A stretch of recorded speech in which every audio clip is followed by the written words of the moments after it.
हाँ, तो भाई साहब कैसे हैं आप सब। आशा करते हैं आप लोग मस्त होंगे और ज़बरदस्त होंगे और पढ़ाई लिखाई एकदम बढ़िया से कर रहे होंगे, है ना। एग्ज़ाम बहुत नज़दीक है। तो आज के चैप्टर में करने वाले हैं क्या, हिंदी का गद्य खंड से। वीडियो को देखना है लास्ट तक। इससे पहले हमने आपको 9 चैप्टर का ऑब्जेक्टिव करा दिया है। इसका प्लेलिस्ट बना हुआ है या फिर स्क्रॉल करके वीडियो में जाके देख सकते हैं, नीचे आपको मिल जाएगा, है ना। तो सारा चैप्टर का ऑब्जेक्टिव आपको मिल जाएगा इस चैनल पर, ठीक है। अभी अभी लगातार अपलोड कर भी रहे हैं, तो अपना चेक करते रहिएगा, ठीक है। तो देखिए, सबसे पहले हम ऑब्जेक्टिव करने से पहले थोड़ा सा जान लेते हैं चैप्टर के बारे में, ठीक है, तब हम करेंगे ऑब्जेक्टिव। देखिए, इस चैप्टर है जो लिखे कौन है, तो ये लिखे हैं कौन, ये लिखे हैं ओम प्रकाश, और क्या नाम है, ओम प्रकाश वाल्मीकि, है ना। ओम प्रकाश वाल्मीकि, एक मिनट, वाल्मीकि, ठीक है। अच्छा, ओम प्रकाश वाल्मीकि तो लिखे हैं, ठीक है, मान लिए।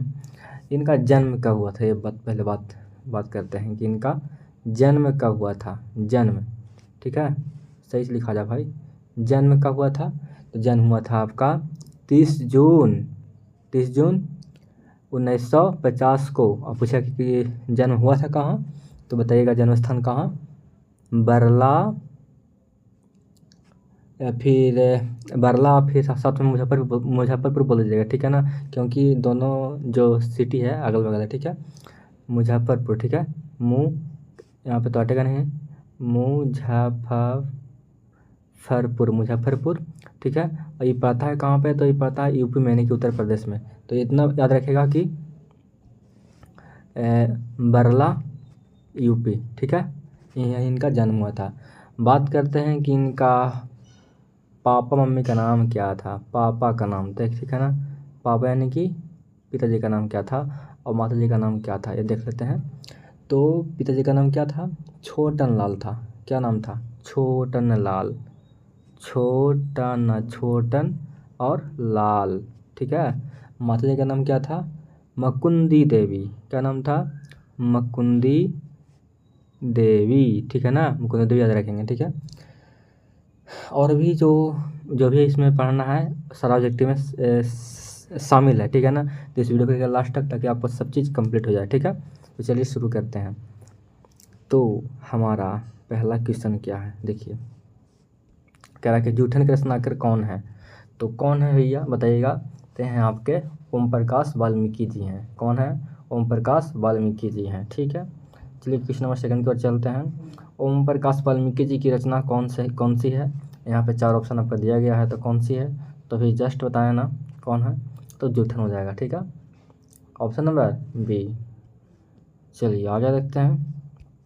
ओम प्रकाश वाल्मीकि जी को 1993 में कौन सा पुरस्कार मिला था, बताइएगा। ध्यान रखेंगे कि ओम प्रकाश वाल्मीकि जी को 1993 में आपको, है ना, उनको मिला था डॉक्टर अंबेडकर राष्ट्रीय पुरस्कार, ठीक है। सारा ऑप्शन पढ़ना बेकार है ना, क्योंकि टाइम में से लॉस होता है। आगे देखिए, कह रहा है क्या कि ओम प्रकाश वाल्मीकि को कौन सा पुरस्कार नहीं मिला, है ना, यानी कि 3 मिला है पर एक आपको जो है जो नहीं मिला है। तो सिर्फ भारत रत्न नहीं मिला है, बाकी आपका तीनों मिला है ना। परिवेश सम्मान मिला है, जयश्री सम्मान मिला है, परिवेश सम्मान यहाँ पे 2 बार हो गया है ना। चलिए ये 2 याद रखिएगा कम से कम, ठीक है, परिवेश सम्मान और जयश्री, ठीक है। भारत रत्न उनको नहीं मिला है, ठीक है। चलिए आगे देखते हैं। आगे क्या है कि ओम प्रकाश वाल्मीकि हिंदी में किस आंदोलन से जुड़े महत्वपूर्ण रचनाकार हैं, तो बताइएगा। तो आंदोलन के जुड़े महत्वपूर्ण रचनाकार तो किस चीज़ का, तो हैं आपका, बताइएगा, दलित आंदोलन, ठीक है ना, दलित आंदोलन, ऑप्शन नंबर बी बिल्कुल सही है। चलिए आगे देखिए, आगे का क्वेश्चन में है कि ओम प्रकाश वाल्मीकि का जन्म कहाँ हुआ था। तो ये बताया था ना जस्ट अभी, मुजफ्फरपुर, बरला, उत्तर प्रदेश, यानी कि आपका ऑप्शन नंबर ए बिल्कुल करेक्ट हो जाएगा यहाँ पे, ठीक है। आगे बढ़ते हैं। कह रहा है कि हेडमास्टर कालीराम ने किस मैदान में झाड़ू लगाने के लिए कहा था, बताइएगा, बताइएगा। अरे भैया हम क्या पढ़ दिए कि हेडमास्टर कालीराम ने किसे, अच्छा किस मैदान में नहीं, किसे हम यहाँ पे ये पाई छोड़ दिए थे, है ना। देखिए पाई छोड़ने से कितना दिक्कत हो गया। मतलब कि किसको मतलब बोलते हैं झाड़ू लगाने के लिए, तो किनको कहते हैं, तो ओम प्रकाश वाल्मीकि जी को कहते हैं, ठीक है ना।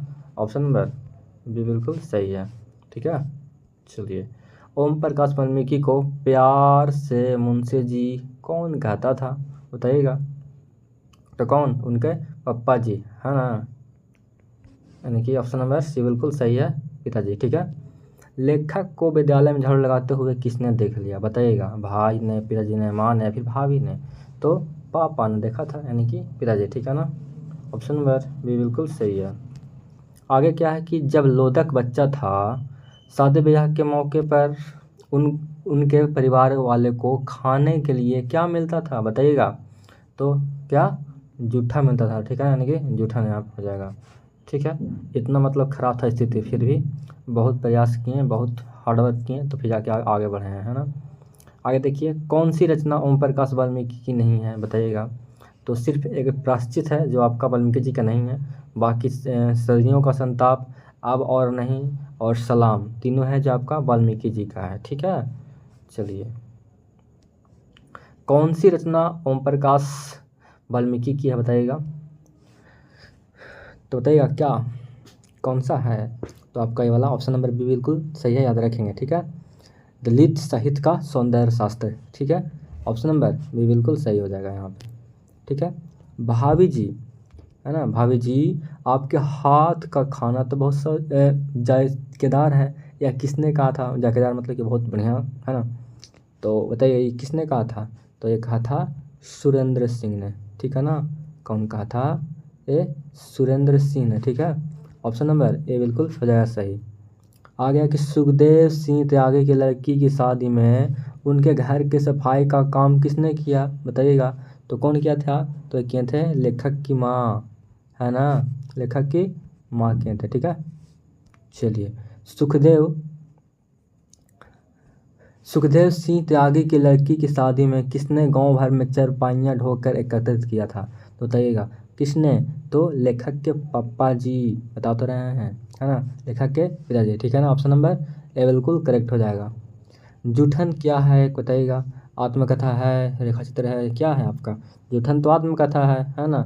ऑप्शन नंबर डी बिल्कुल सही है, ठीक है। चलिए, कह रहा कि सुंदर सिंह किसका पोता था, बताइएगा। सुरेंद्र सिंह किसका पोता था, तो सुखदेव सिंह त्यागी का, है ना। ऑप्शन नंबर ए बिल्कुल करेक्ट हो जाएगा। चलिए, कौन सा मास्टर है वो जो मेरे लड़के के झाड़ू लगाए हैं, है ना। ये किसका कथन है, ये कौन बोले थे, बात ये शब्द कौन बोले थे, तो ये कौन बोले थे, लेखक के पिताजी, ठीक है ना। ऑप्शन नंबर सी बिल्कुल करेक्ट है यहाँ पे। स्कूल के हेडमास्टर का नाम क्या था, बलीराम या फिर कालीराम, फिर दिनूराम, फिर धनीराम, क्या नाम था, तो कालीराम था, कलुआ का, है ना। लेखक ओम प्रकाश वाल्मीकि का जन्म पूछा गया कि कब हुआ था। तो अभी जब चैप्टर शुरू कर रहे थे तो आपको बताए थे ना, 30 जून 1950। ऑप्शन नंबर यहाँ पे ए सही कर लीजिए, ठीक है। चलिए, कह रहा है क्या, क्या कह रहा आगे। हाँ, सलाम कहानी संग्रह के कहानीकार कौन है, बताइएगा। कौन है, तो ये कौन है, तो ये हैं आपका ओम प्रकाश वाल्मीकि जी हैं, ठीक है। कौन है, ओम प्रकाश वाल्मीकि जी हैं, ठीक है। चलिए आगे बढ़ते हैं। दलित साहित्य के सौंदर्य शास्त्र के लेखक पूछा गया है, कौन है, तो कौन है, तो याद रखेंगे सब, जब बता रहे हैं सब है, ठीक है ना। एक तो अभी बताएं किस चीज़ का, तो आपका सलाम कहानी संग्रह के कहानीकार कौन है, तो कौन है, ओम प्रकाश वाल्मीकि हैं, ठीक है। और दलित साहित्य के सौंदर्य शास्त्र के लेखक कौन है, तो ये कौन है, वाल्मीकि जी ही हैं, ठीक है। जूठन क्या क्या का, तो आत्मकथा है ना, आत्मकथा है, ये भुला वाली चीज़ है। आगे क्या है कि जूठन में चित्रण हुआ है किस चीज़ का, बताइएगा। जो समाज में विषमता है ना, वही जो दोष है ना, उसी का क्या हुआ है, यहाँ पे चित्रण हुआ है, यानी कि जो समाज में जो विषमता है, यानी कि समानता नहीं है इसी चीज़ का, यहाँ पे चित्रण हुआ। ऑप्शन नंबर यहाँ पे बी सही करेंगे, ठीक है। बहुत ही बढ़िया क्वेश्चन है। आत्मकथा लेखक की माँ किसके यहाँ काम करती थी, बताइए, बताइएगा। आत्मकथा लेखक की माँ किसके यहाँ काम करती थी, तो ब्रह्मदेव तथा के घर में, ठीक है ना। ऑप्शन नंबर सी बिल्कुल सही हो जाएगा यहाँ पे, ठीक। ओम प्रकाश के किस नटशाला की स्थापना की है, बताइएगा। ओम प्रकाश ने किस नटशाला की स्थापना की है? तो मेघदूत, रंगशाला, प्रेमचंद, फिर इनमें से कोई नहीं। तो किस चीज़ का? तो मेघदूत का, ठीक है। चलिए, तो 3 क्वेश्चन बचा हुआ है। कह रहा है मेघदूत नामक नाट्यशाला कहाँ स्थापित हुई है ना। देखिए, स्थापित हुई है तो कहाँ? तो महाराष्ट्र में, है ना। ऑप्शन नंबर डी हो जाएगा। चलिए आगे। दलित साहित्य सुंदर शास्त्र के रचनाकार कौन है? बार बार क्वेश्चन पूछ रहा है वाला, यानी कि क्वेश्चन ये वाला बहुत ही भी आई है। जब क्वेश्चन प्रीवियस में पूछा गया, ठीक है ना। या फिर 9 से देख लीजिए 12 तक, या फिर 12 से देख लीजिए 24 तक, सब में रिपीट क्वेश्चन है, ठीक है। वही सब क्वेश्चन करा रहे हैं यहाँ पे। तो ऑप्शन नंबर डी बिल्कुल सही है, वाल्मीकि, है ना। जूठन किस चेतना का रचना है, बताइएगा। तो यह है आपका राजनीतिक चेतना की, ठीक है ना। किस चीज़ का? तो पॉलिटिकल चेतना की, ठीक है। ऑप्शन नंबर बी बिल्कुल सही है। देखिए, अब क्वेश्चन नंबर 30 क्या कह रहा है, और लास्ट है ये, ठीक है ना, कि अब और नहीं वाल्मीकि की कैसी कृति है? कहानी एक तरह कहा है कि कविता, एक उपन्यास, एक निबंध है। तो अब और नहीं एक क्या है आपका? तो ये आपका है कविता है। क्या है? कविता है, ठीक है। तो इस वीडियो में हम चैप्टर 10 का पूरा कर लिए भी है ऑब्जेक्टिव, जो कि पूरा कंप्लीट था। इससे बाहर आपको एक भी नहीं आएगा, ठीक है। अब हम करेंगे चैप्टर नंबर 11, ठीक है ना। चैप्टर नंबर 11 करेंगे, उसका सारा करेंगे ऑब्जेक्टिव। अब बताइएगा कि चैप्टर नंबर 11 का नाम क्या है, ठीक है ना। अगर आप पढ़ रहे हैं रेगुलर तो आपको पता होना चाहिए कि चैप्टर नंबर 11 का नाम क्या है, बताइएगा कमेंट बॉक्स में। मिलते हैं अगले वीडियो में।